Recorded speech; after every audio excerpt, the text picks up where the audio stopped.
Oke, saya tuh pengen ngomong mengenai teknik Feynman. Jadi ini salah satu dari metode belajar yang efektif untuk para pemula entrepreneur. Jadi kalau kita ngomongin belajar, kita itu kan pasti akan istilahnya dituntut ya. Kita itu pasti akan dituntut, akan diwajibkan untuk memiliki pemahaman yang mendalam mengenai banyak aspek tentang entrepreneur itu sendiri. Mulai dari strategi bisnis, mulai dari manajemen keuangan, sampai ke pemasaran. Namun, tentu saja belajar mengenai hal-hal tersebut itu tuh buat kita, mungkin saya tidak bisa bilang kita secara umum ya, tapi ya buat kebanyakan orang itu tuh cenderung sulit dan bosen gitu ya.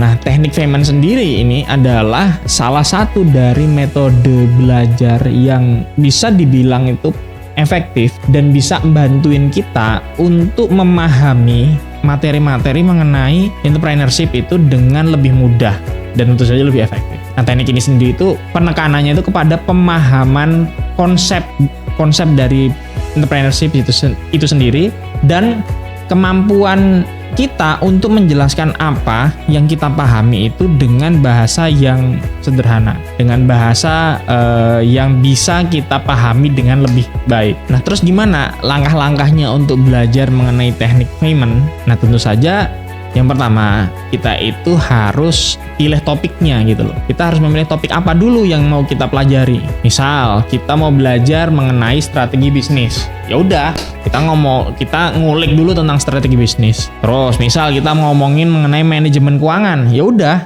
fokus dulu ngomongin manajemen keuangan. Atau kita ngomongin pemasaran. Nah, pemasaran bisa jadi pemasaran digital. Pemasaran digital dibagi lagi.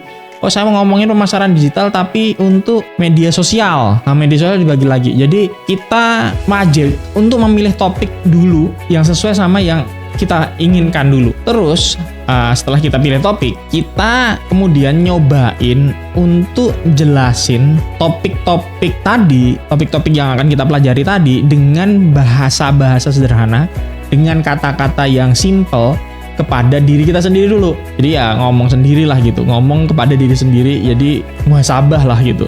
Yang harus dihindari adalah istilah-istilah yang rumit, istilah-istilah yang teknis. Atau kalau misal kita udah tahu ya nggak masalah sih, tapi sebaiknya hindari istilah-istilah teknis dan kemudian ganti itu dengan kata-kata yang bisa kita mengerti. Umumnya orang itu mengganti itu semua itu dengan perumpamaan atau analogi supaya ada semacam jembatan antara konsep tadi yang rumit tadi itu dengan kehidupan kita pribadi. Jadi ada jembatannya, jadi kita bisa memahami dengan lebih baik. Nah, setelah itu yang ketiga itu tuh kemudian kita membuat ilustrasi. Ilustrasi itu gunanya adalah membantu kita ini yang sedang belajar ini untuk memvisualisasikan konsep yang sedang kita pelajari tadi.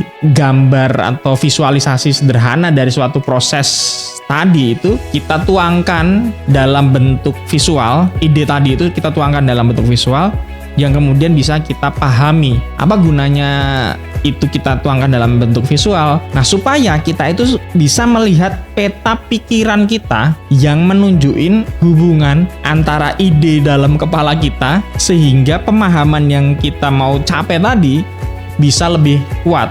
Gara-gara itu tadi kita jadi lebih mudah untuk mengingat apa yang sedang kita pelajari. Setelah kita buat ilustrasi tadi, kemudian langkah terakhirnya adalah kita menjelaskan kembali. Langkah keempat adalah menjelaskan kembali. Nah, kalau tadi yang kedua itu tadi adalah menjelaskan dengan kata-kata sederhana. Nah, ini menjelaskan kembali dengan peta pikiran yang sudah kita buat tadi. Tapi sebaiknya itu tuh menjelaskannya itu seolah-olah itu kita itu sedang ngajarin orang yang pemula, yang belum punya peta sederhana tadi yang kita visualisasi tadi. Kesederhanaan ini itu tuh berguna banget karena kita akan dipaksa untuk mengidentifikasi gap pemahaman di diri kita sendiri. Mungkin bisa jadi kita belum paham gara-gara kita berusaha dengan menjelaskan dengan sangat sederhana sesuai dengan peta pemikiran tadi. Kita jadi lebih bulat lagi, lebih sempurna lagi pemahamannya terhadap konsep yang sedang kita pelajari tadi. Lalu apa coba gunanya ini semua,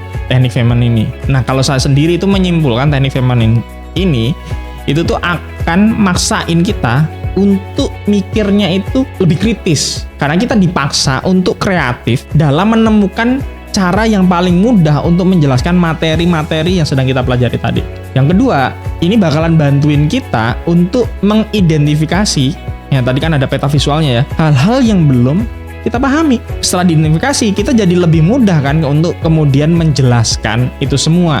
Lebih mudah untuk menjelaskan, artinya karena lebih mudah untuk menjelaskan berdasarkan peta pemikiran kita sendiri, maka kita jadi lebih mudah untuk mengerti itu. Dan peta pemikiran itu tadi semua, itu membuat kita menjadi lebih fokus untuk hal-hal yang sedang kita pelajari. Atau follow up dari apa yang sedang kita pelajari, atau hal-hal yang akan kita pelajari selanjutnya. Jadi itu teknik paymentnya. Jadi ada 4 langkah, terus ada gunanya seperti itu. Terus salah satu dari yang jarang orang lakukan adalah jangan ragu, jangan malu, jangan takut untuk mengkoreksi diri kita sendiri. Mengkoreksi apa yang kita pahami itu sendiri, kita koreksi, tidak ada masalah dengan itu. Karena bisa jadi di saat kita sedang belajar mengenai objek tertentu, kita mungkin akan nemuin ketidakakuratan terhadap pemahaman kita, atau bahkan ada kesalahan dalam pemahaman kita. Nah, kesempatan itu tadi, ketika kita menemukan hal yang tidak bagus tadi, yang tidak sesuai, maka kesempatan untuk memperbaikinya dan menyempurnakannya. Kalau salah diperbaiki, kalau kurang disempurnakan. Nah, seperti itu. Jadi itulah metode yang cukup efektif, setidaknya buat saya sendiri ketika saya belajar mengenai teknik payment. Nah, nanti hubungannya teknik payment itu mengenai mind mapping ya, bagaimana memapping pemikiran kita. Oke, itu dulu. Terima kasih.